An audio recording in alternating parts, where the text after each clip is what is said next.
Hello everyone, welcome back to my channel Lotus Fiction. कैसे हैं आप सब गाइस? चलिए हम लोग अपनी स्टोरी को स्टार्ट करते हैं। स्टोरी की स्टार्ट करने से पहले मैं बता दूं गाइस, इस स्टोरी की राइटर फरजाना है, ये मेरी स्टोरी नहीं है। तो चलिए हम अपनी आगे की स्टोरी को कंटिन्यू करते हैं। वांगजी उस लॉकेट को बार बार देख रहा था और उसे ऐसा लग रहा था जैसे उसने इस लॉकेट को पहले भी कभी कहीं पर देखा है, पर कहाँ देखा है ये उसे याद ही नहीं आ रहा था। वांगजी अब पूरे पब की सीसीटीवी फुटेज को अपने फ़ोन पर देख रहा था। उसे वहाँ पर विंग कहीं से भी जाते हुए दिखाई नहीं दिया था और वांगजी उस लॉकेट को अब अपने पॉकेट में रख लेता है। वांगजी ने शुयांग को सब कुछ बता दिया था। मैं इसे ढूंढना चाहता हूँ, वांगजी ने कहा। जब ये बात हो रही थी तभी शुयांग के फ़ोन पर एक फ़ोन आया। ये फ़ोन नियमिंगजी का था। शुयांग कॉल पिक करता है। तभी नियमिंगजी गुस्से में कहते हैं, शुयांग साले कुत्ते, कहाँ मर गया है तू? टाइम हो गया है जाने का और तू और वांगजी पता नहीं कहाँ गायब हो। ये वांगजी का बच्चा, इसे तो मैं छोड़ूंगा नहीं। ये टाइम पर कभी भी पहुंचता क्यों नहीं है? शू यांग कहता है, बड़ी बड़ी चिल बड़ी। वैसे भी मैं कहीं मरा नहीं हूँ। अगर मैं मर गया तो तुम रोओगे नहीं क्या बाबू सोना करके? हाँ। और हाँ, ये वांगजी के बच्चे का तो मुझे नहीं पता, वो तो मेरे पास नहीं है, वो यूएस में है, वहाँ जाकर तुम मिल लेना। और हाँ, वांगजी भी मेरे पास है, हम दोनों साथ में हैं, आ रहे हैं, तुम थोड़ी देर रुको।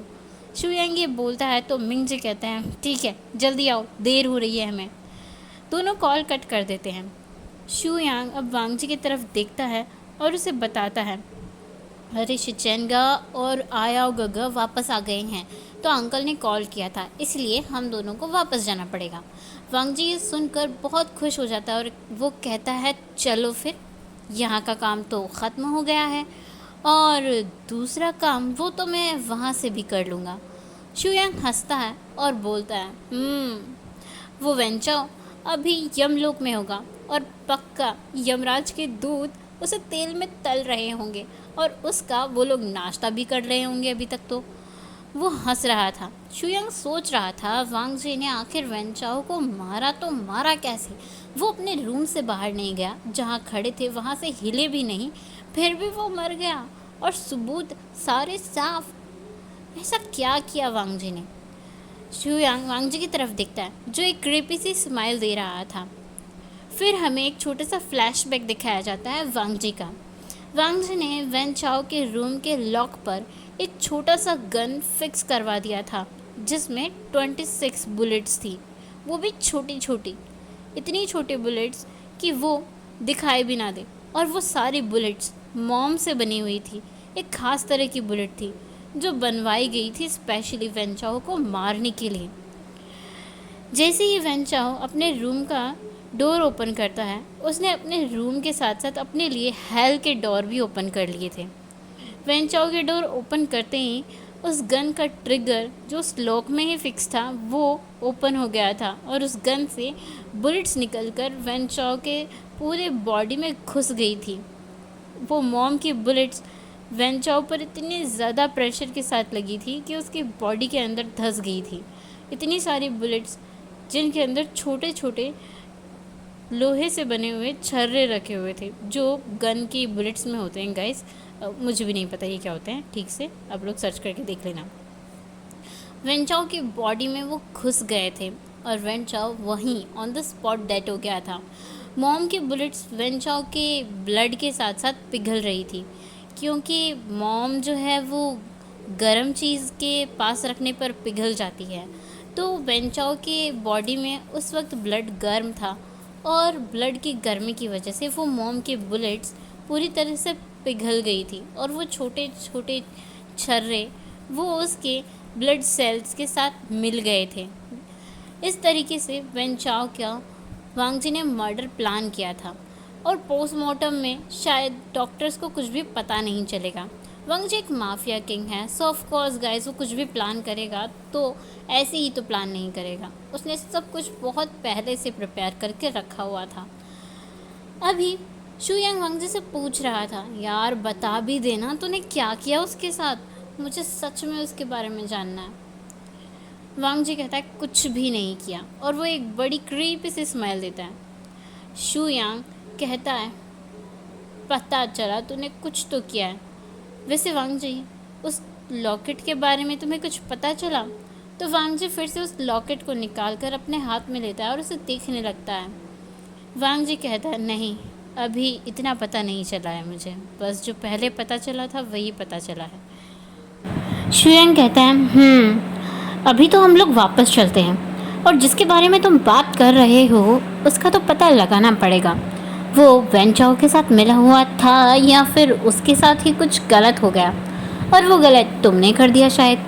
शुयांग वांग जी की तरफ नैरो आइज से देख रहा था। तभी वांग जी उसकी तरफ घूर कर देखते हुए कहता है शुयांग, क्या तुम्हें शादी करनी भी है?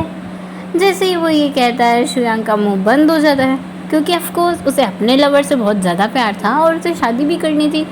कहीं वांग जी उसके लवर पर उसका गुस्सा ना निकाले और उसकी लाइफ स्टार्ट होने से पहले ही ख़राब ना कर दे। इस डर से शुयांग चुप हो गया था, और अब वो लोग एयरपोर्ट पर पहुंच गए थे, जहां पर नी मिंगजू उनका इंतज़ार कर रहे थे। जब एयरपोर्ट पर वो तीनों मिलते हैं तो नी मिंगजू पूछते हैं वांग जी तुम कहाँ पर थे, और पूरी रात तुम्हारा फ़ोन कहाँ पर था? मैंने तुम्हें कितने सारे कॉल्स किए, तुमने मेरा एक भी कॉल पिक नहीं किया। तो शू यांग वांग जी को फिर से चिढ़ाते हुए कहता है तुझे पता है ये कहाँ पर था? ये कल पूरी रात पब में था, और इसका फ़ोन वो तो टूट गया। इसने तो मुझे पब के फ़ोन से कॉल किया था। और एक और बात बताऊँ क्या, ये कल किसी के साथ नाइट स्पेंड करके आया है, और अब ये उसे ढूंढ भी रहा है। भाई समझ रहे हो तुम? तो मिंग जी कहते हैं हाँ वांग जी, तुमने क्या किया? शुयांग फिर से कहता है नाइट स्पेंड करके आया है यार, समझते नहीं हो आप। तो मिंग जी कहते हैं वांग जी तुम ऐसे कब हो गए, तुम तो ऐसे थे ही नहीं। वांग जी अब उन दोनों की तरफ घूर कर देख रहा था, और उसके लुक से वो दोनों चुप हो गए थे। नेमिंग जी तक की हिम्मत नहीं होती थी कि वो वांग जी को आसानी से चिढ़ा दें। ऑफकोर्स वो उनका फ्रेंड था, बट वांग जी था तो माफिया किंग और उन सब का बॉस, तो बॉस की रिस्पेक्ट करनी तो बनती है ना बॉस। इसलिए वो लोग कुछ भी नहीं कहते हैं, और अब सब लोग जाकर प्लेन में बैठते हैं, जिसके बाद हमें सीन डायरेक्ट यूएस में दिखाया जाता है। यूएस में लैंड हाउस में वहाँ पर 3 छोटे बच्चे खेल रहे थे, जिसमें से एक हमारा आयुन था जो 14 साल का है, दूसरा जिंगी था जो 12 साल का, और यहाँ एक और बेबी था जो 2 या 3 साल का था। ये 3 साल का बेबी कौन था? आयुआन और जिंगी खेलने में मस्त थे। तभी वहाँ पर वांग जी, मिंग जे और शुयांग पहुँच जाते हैं। तीनों के साथ साथ वो 3 साल का छोटा बच्चा वो भी खेल रहा था। वांग जी को जब वो तीनों देखते हैं तो आयुआन तोड़कर अपने डाडा के पास चला जाता है और उन्हें हक करते हुए कहता है डाडा मैंने आपको मिस किया, आप कहाँ थे? मैं इतने दिनों से आपको मिस कर रहा हूँ। वांग जी कहता है डाडा ने भी तुम्हें मिस किया, तुम्हें पता है ना डाडा को बहुत काम रहता है। तभी जिंगी बीच में कूद पड़ा और वो बोलता है अंकल आपने मुझसे तो बात ही नहीं की, देखो मैं कब से आ गया हूँ और आपने तो मुझे ज़रा सा भी भाव नहीं दिया। तभी वांग जी जिंगी के फॉरहेड पर किस करते हुए कहता है ओह माय लिटिल चाइल्ड, मैंने तुम्हें बहुत ज़्यादा मिस किया, तुम्हारा ट्रिप कैसा रहा? जिंगी कहता है मेरा ट्रिप फर्स्ट क्लास था, पता है मैंने अपने लिए एक गर्लफ्रेंड भी ढूंढी। तभी वांग जी उसकी नोच पर एक पिंच करता है और कहता है शैतान कहीं के, अभी तुम्हारी एज पढ़ने लिखने की है, अपने गगा के साथ रहो, पढ़ाई करो। तो वो धीरे से बड़बड़ाता है गगा की भी तो गर्लफ्रेंड है। इससे पहले कि वांग जी सुन पाता आयुआन ने उसे चूटी काटी और दोनों भाई आपस में एक दूसरे को आंखों आंखों में इशारे कर रहे थे। ऐसे उनके बीच घूरने का कंपटीशन चल रहा। तभी एक छोटा सा बेबी जो 3 साल का था वहीं पर खेल रहा था, वो अपने नीज पर चलकर धीरे धीरे वांग जी के पास आता है और उसके ट्राउज़र को पकड़ के खींचने लगता है। वांग जी नीचे देखता है, वो उसे उठा लेता है, अपने आर्म्स में कैरी कर लेता है। तो छोटा सा बेबी कहता है अंकल मम्मा आ गई, मम्मा नहीं जाएगी। उसकी इतनी क्यूट वॉइस सुनकर वांग जी भी ना उसे कहते हैं हाँ तुम्हारी मम्मा आ गए, ये तो बहुत अच्छा हुआ कि तुम्हारे मम्मा आ गए, बट तुम्हें पता है तुम्हारी मम्मा को बहुत सारा काम है, तो वो वापस भी चले जाएंगे, तुम अकेले रह जाओगे। वो उसकी नोज़ से अपनी नोज़ रब कर रहा था। तभी वो लिटिल बेबी क्राइंग करना स्टार्ट करता है और इतना ज़ोर ज़ोर से रोता है कि वांग जी के साथ साथ जितने लोग उसके साथ खड़े थे सबके कान के पर्दे फट चुके थे। अभी तो वांग जी के माथे पे पसीना आ रहा था, क्योंकि उसे बेबीज़ को शांत कराना बिल्कुल नहीं आता था। आयुआन तो जब वो अपने साथ लाया था 5 साल का था, तो उसे परेशानी नहीं हुई थी और जिंगी को खुद शिचन और मंगियाओं ने हैंडल किया था। लेकिन ये छोटा पैकेट जब रोना शुरू करता था तो अच्छे अच्छे लोगों के कान के पर्दे फट जाते थे। ऐसा लगता था इसके पास कोई निंजा पावर आ जाती है रोते टाइम। अब वांगजी उसे चुप करा नहीं पा रहा था और बाकी सब लोग बस वांगजी के मज़े ले रहे थे। तभी पीछे से एक आवाज़ आई जो थोड़ी गुस्से में थी, लेकिन फिर भी वो मीठी लग रही थी। वांगजी, ये तुमने क्या किया? तुमने इसे क्यों रुलाया? मैंने अभी इसे कितने मुश्किल से शांत करा के खेलने के लिए छोड़ा था और तुमने आकर फिर से इसे रुला दिया। अब इसे तुम ही चुप करा के दोगे मुझे, वरना मैं तुम्हारा सर फोड़ दूंगा और इसे पूरा दिन तुम ही रखोगे। ये मैंग याओ था जो अभी अभी अपने रूम से निकल कर आ रहा था और उसने देख लिया था कि वांगजी ने उसके लिटिल से बेबी को रुला दिया है। ये मैंग याओ का अपना बेबी था। हाँ, मेंगियाओ एक मेल था। एक मेल होने के बावजूद भी मेंगियाओ प्रेग्नेंट हुआ। उसने खुद इस बेबी को बर्थ दिया। मेंगियाओ एक डॉक्टर था और उसने स्पेशली मेन प्रेगनेंसी की स्टडी की थी। उसने काफ़ी लोगों को मेन प्रेगनेंसी की ट्रेनिंग भी दी थी और उन्हें स्टडी भी करवाई थी। उसमें से एक इंसान जो सबसे ज़्यादा अच्छे से स्टडी कर पाया था, उसे मेंगियाओ ने अपना असिस्टेंट बना लिया था और मेंगियाओ का नाम एक ख़ास कैटेगरी के डॉक्टर्स में आता था। मेंगियाओ एक लौता ऐसा डॉक्टर था जिसने इस मेल प्रेगनेंसी में खुद को शामिल किया था और खुद प्रेग्नेंट होकर अपने लिए एक बेबी बर्थ दिया था। जब मेंगियाओ प्रेग्नेंट था, ये न्यूज़ जब सबको मिली थी तो अंकल कुरैन ने पहले ही सबसे कह दिया था, किसी ने भी मेंगियाओ का अगर मजाक उड़ाया या उसे इस बात को लेकर कभी भी चिढ़ाया तो अंकल उसकी जीभ काट देंगे और उसकी जीभ के साथ साथ उसके हाथ पैर भी कटवा देंगे। ये सुनकर तो घर के सारे लोग एकदम चुप हो गए थे। किसी की भी हिम्मत नहीं थी कि वो गलती से भी मेंगियाओ को चिढ़ा दें। और इन दिनों अंकल कुरैन ने मेंगियाओ का बहुत अच्छे से ध्यान भी रखा था। मेंगियाओ को अपने बेबी से बहुत प्यार था। दोनों बच्चों का वो ख्याल भी रखता था। जितना टाइम उसे अपने डॉक्टर की जॉब छोड़ने के बाद मिलता था वो अपने बेबीज़ को दिया करता था और उसके खुद के लिए तो टाइम बचता ही नहीं था, क्योंकि शिचैन उसे छोड़ते नहीं थे। हमेशा शिचैन उसे पकड़ लिया करते थे और 2 दिनों से शिचैन तो बिल्कुल भी उसके आसपास भटक नहीं रहे थे, क्योंकि अंकल ने शिचैन को अच्छे से थ्रेट किया था। वांगजी मेंगियाओ को देखकर उससे पूछता है, गगा आप कब तक फ्री हो और आप कब काम पर जाओगे? तो मेंगियाओ कहता है, अभी के लिए तो मैं फ्री हूँ, थोड़ी देर बाद मैं हॉस्पिटल जाऊँगा और मैंने सोच लिया है अब से मैं इस छोटे से पैकेट को अपने साथ में ही रखूँगा, वरना तुम्हारा बड़ा पैकेट वो मेरा पैकेट बना देगा फिर से। जैसे ही वांगजी ये सुनता है वो हंस पड़ता है और शिचैन जो पीछे ही खड़े थे वो अपना सर खुजा रहे थे और वो मेंगियाओ की बात को सोच रहे थे कि मेंगियाओ ने बोला क्या है। वांगजी को ऐसे हंसता हुआ देखकर मेंगियाओ अपने आसपास देखता है तो उसे फील होता है पीछे शिचैन खड़ा है और वो भी अपने सर को खुजाते हुए। मेंगियाओ शिचैन की तरफ देखकर हंस पड़ता है और कहता है, तुम हो बड़े पैकेट और हाँ ये छोटा पैकेट, और मुझसे दूर रहना, अगर तुमने मुझे तंग किया ना तो मैं अंकल को बोल दूँगा। फिर से शिचैन का मुंह उतर गया था और उन्होंने अपना फेस नीचे झुका लिया था। उनका सच में उनका हस्बैंड उन्हें बहुत टॉर्चर कर रहा है और मेंगियाओ इतना तुमने परेशान किया है शिचैन को आने के बाद, जब वो बदला लेंगे तो बहुत अच्छे से लेंगे, पता नहीं तुम्हारा क्या होगा। इसके बाद सब लोग बैठकर बातें करने लगते हैं और मेंगियाओ अपने हॉस्पिटल चला जाता है। उस छोटे से बेबी का नाम लैन शिन था, जो मेंगियाओ का 3 साल का बेबी था और लैन शिन नाम अंकल कुरैन ने रखा था।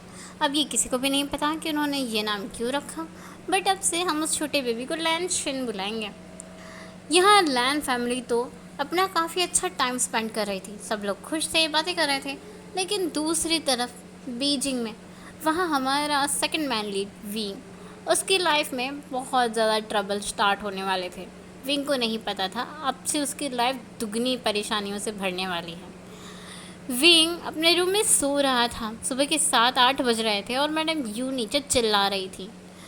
मैम यू की आवाज़ सुनकर लूसी अपने रूम से बाहर निकलती है। लूसी सोचती है विंग तो यहाँ पर है नहीं, तो वो अपनी मॉम को भड़काने के लिए जा रही थी, पर नीचे आते ही उसने देखा विंग अपने रूम से बाहर निकल रहा है।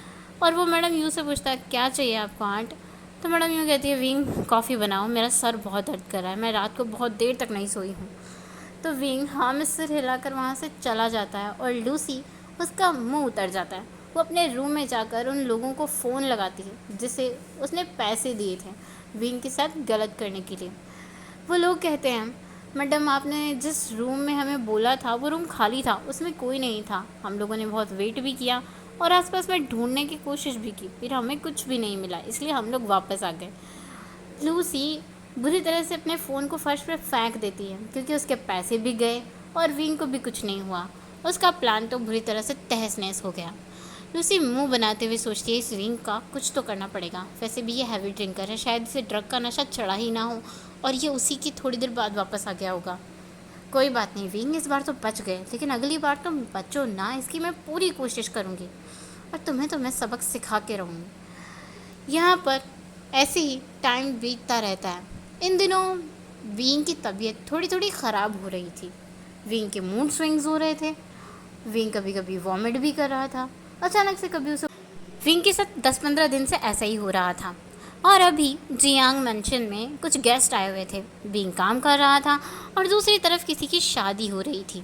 किसकी? जियांग यानली की शादी थी जिन जिशुन से। वो दोनों एक चर्च में शादी करने वाले थे क्योंकि उन दोनों के पेरेंट्स राज़ी नहीं थे। जिन जिशुन अपना घर छोड़कर आ गया था क्योंकि उसने अपने पेरेंट्स की वजह से अपने एक भाई को खो दिया था। उसे आज तक पता नहीं था उसका भाई कहाँ गया, उसके साथ क्या हुआ। और यहाँ यानली उसकी तरफ से निया हायसांग, उसका बॉयफ्रेंड, उसके कुछ फ्रेंड्स और उन दोनों के विंग के कुछ फ्रेंड्स वहाँ पर आए हुए थे। जिनजिशन के भी कुछ फ्रेंड्स आए हुए थे। बस इतने ही लोग उनकी शादी में थे। और हमें दिखाया जाता है विंग जियांग हाउस में काम कर रहा है क्योंकि अभी जियांग चंग को देखने के लिए जिन फैमिली से कुछ लोग आए हैं। वो लोग म्यान म्यान का रिश्ता जियांग चंग के लिए लेकर आए हैं। सब लोग आपस में बैठकर बातें कर रहे हैं।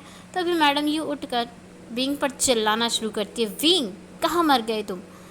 तभी विंग जो यानली से कॉल पर बात कर रहा था, यानली विंग से कह रही थी आशियन तुम कब तक आओगे, मैं तुम्हारा वेट कर रही हूँ, मेरी मैरिज स्टार्ट होने से पहले आ जाना।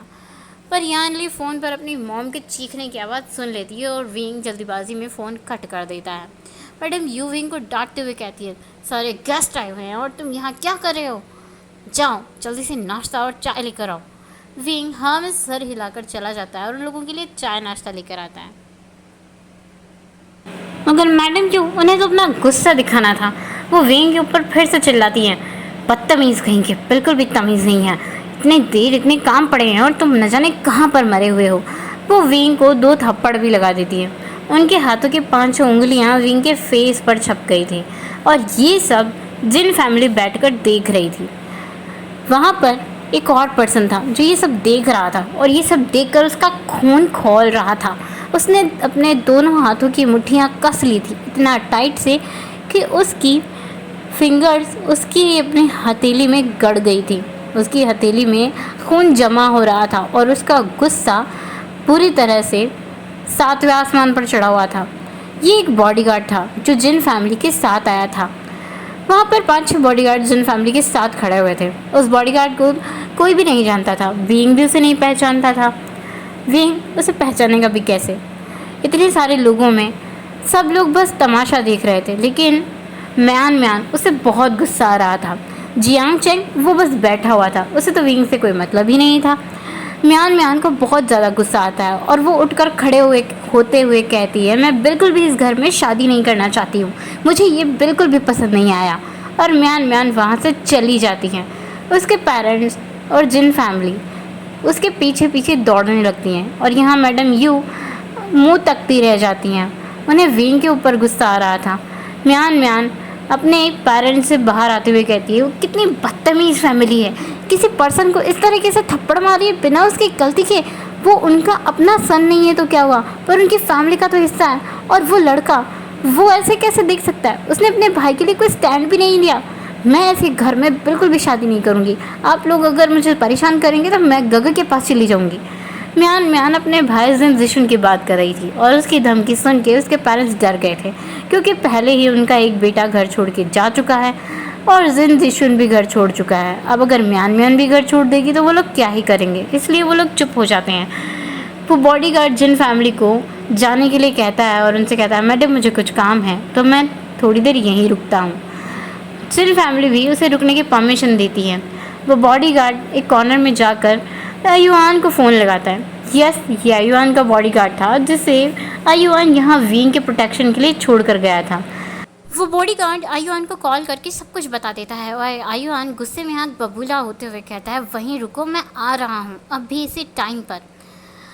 वो बॉडीगार्ड तो वहीं रुकता है, लेकिन यहाँ जियांग मेंशन के अंदर मैडम यू विंग को फिर से गुस्से में एक थप्पड़ मारती है, क्योंकि विंग की वजह से जियांग चंग का रिश्ता टूट गया था और जियांग चंग उठकर अपने रूम में जा रहा था। बट विंग इस बार बेहोश हो गया था मैडम यू के थप्पड़ से और मैडम यू टेंशन में आ गई थी, इसीलिए वो डॉक्टर को बुला लेती हैं। वैसे तो उन्हें विंग के मरने से कोई फ़र्क नहीं पड़ता, लेकिन फिर भी वो बुलाती हैं क्योंकि उनके हस्बैंड को तो फ़र्क पड़ता है। और डॉक्टर जब जियांग हाउस पहुंचते हैं और विंग को चेक करते हैं तो वो हैरान हो जाते हैं। वो मैडम यू की तरफ देखते हुए कहते हैं ये प्रेग्नेंट है, वो भी 1.5 या 2 महीने से। ये सुनकर मैडम यू के पैरों तले ज़मीन खिसक गई थी और गुस्से में तो वो आग बबूला हो गई थी। जियांग चंग को तो जैसे घिन आ रही थी विंग से, पर लूसी वो बहुत खुश हो गई थी क्योंकि उसे एक मौका मिल गया था विंग को टारगेट करने का। विंग अभी अभी उठकर अपने बेड पर बैठा ही था कि मैडम यू ने उसे फिर से एक थप्पड़ मारते हुए कहा क्या पाप करके आए हो तुम, शर्म नहीं आती तुम्हें, हम सबकी नाक कटा दी। मैडम यू तो विंग को बहुत ज़्यादा मारने पीटने लगती है। विंग पूछता है क्या मैंने क्या किया। विंग बहुत ज़्यादा परेशान था और अपने दर्द को सह रहा था। मैडम यू उसे बताती है प्रेग्नेंट हो तुम, और वो विंग को एक चाबुक से मारती है। बहुत देर तक वो मारती रहती हैं और उसके बाद वो विंग को छोड़ देती हैं। विंग बेहोश हो गया था। अपने अपने रूम्स में वो सब चले गए थे। विंग को जब होश आया था, विंग उठकर जियांग हाउस से बाहर निकल गया था और बड़ी मुश्किल से वो चल भी पाया था। विंग जाकर एक ब्रिज पर खड़ा हो गया था और वो बस रो रहा था। विंग सोच रहा था बस अब मैं और जीना नहीं चाहता, मेरी लाइफ में अब बस ये एक चीज़ होनी बची थी। गॉड क्या आपको मुझसे इतनी नफ़रत है जो आपने मेरे साथ ये भी कर दिया। एक मैन होने के बाद भी ये सब विंग की लाइफ में पिछले 4 घंटों में हो गया था। और यहाँ दूसरी तरफ युवान वो पहुँच चुका था बीजिंग। बहुत ज़्यादा फास्ट कार ड्राइव कर रहा था वांग जी, और तभी युवान की नज़र एक ब्रिज पर पड़ती है जहाँ पर एक पर्सन खड़ा था और उसे वो पहचान गया था।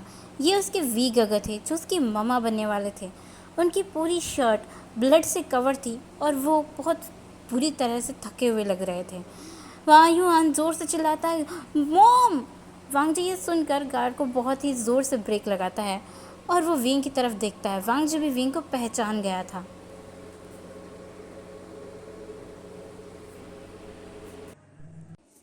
हे गाइस, आज के लिए बस इतना ही। हम मिलेंगे नेक्स्ट पार्ट में। तब तक के लिए आपको वीडियो कैसा लगा प्लीज़ कमेंट करके ज़रूर बताना।